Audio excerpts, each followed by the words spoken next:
Hi, my name is Elaine Rexdale, and I live in Rock Island, Illinois, where I was born and raised. I went to New York City and spent most of my time there, about 35 years in early childhood education. I met a lot of people there that influenced my art, and finally came back home. The work that's going to be on this exhibit here is a series of paintings that depict different people in different situations. For example, the beauty shop, the dentist's office. They are mixed up with characters that happen to be animals, so that I hope that the paintings have a whimsical feeling, bright and colorful, so that when the person walks away, that they feel pretty good. Also, I've incorporated animals into the work because I want to have an inclusive feeling in my work. Some of my paintings are going to have people that have a cast on their arm, or that are missing a limb, or in a wheelchair. So I want everything to be more like the world, but in a colorful way. Actually, I think inspiration finds me. I find myself frequently just doodling and creating characters that I keep in a little notebook. But there'll be some phrase or some person's comment or something that I see that says to me, oh, that would be a really nice painting. And then from there I go and add to that, you know, what else would go with that, what else is needed for that painting. So it kind of finds me. Sometimes I'll go for 2 or 3 weeks and nothing hits me. But in the meantime I'm drawing and continuing my work, but sometimes I just have to wait on it.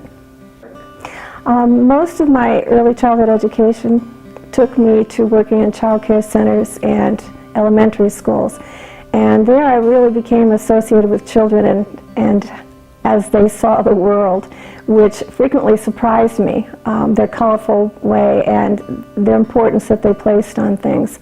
When I was in New York, I was around many different ethnic groups, and so they saw things very differently and they depicted them differently, and that's where all of the color comes in for me. And that was really a big influence for me, I think. When the viewer looks at my painting, the first thing, I see it on 2 levels. The first is the color and the composition. So I want them to kind of see the balance and the interplay between the color and the composition. The next thing I want them to see are the characters, because if they're able to spend a bit of time, they'll see that, I hope, that each character has some purpose, some interaction with another character. There's a narrative going on. So if you visit the beauty shop and the painting, you're going to see all kinds of activity going on, and I hope you're going to be able to at least at some point say, oh yeah, I've met that person, or I know what that's like. The same with the dentist. Lots of characters in that piece.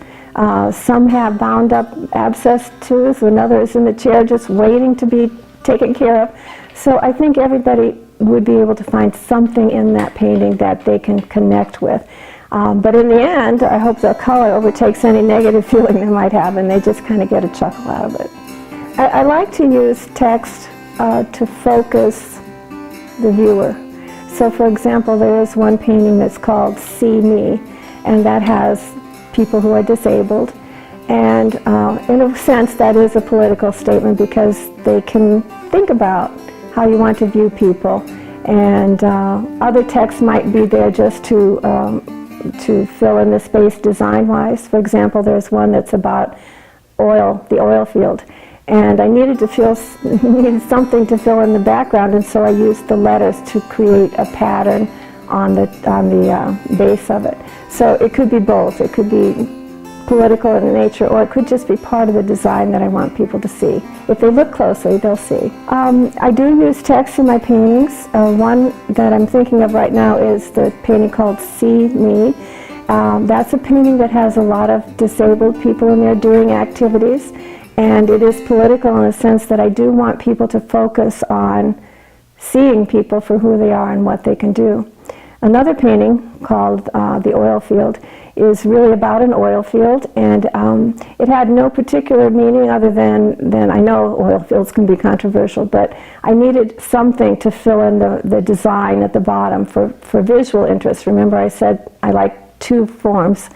And so I needed, and I thought, well, okay, I'll just use the letters in different variations of colors, and that'll create a texture.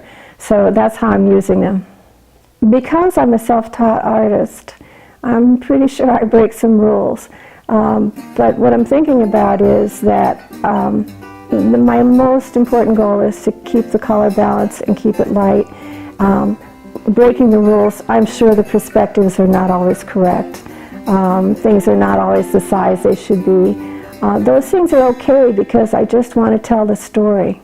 And so if something isn't, if a hand isn't perfect or the drawing isn't perfect, that's okay as long as it tells the story. I wanted to show at McLean because I'd had a very, very positive experience at Marshalltown, Iowa Community College. I liked it because it was really young people coming, and I liked hearing their comments about it, about the work itself. I liked that it wasn't a gallery particularly to sell, but mostly so that people could enjoy it. And I was hoping, since I've exhibited in Illinois and Wisconsin and Iowa, that I could move a little bit further into Illinois and get a little bit of the middle part of the state.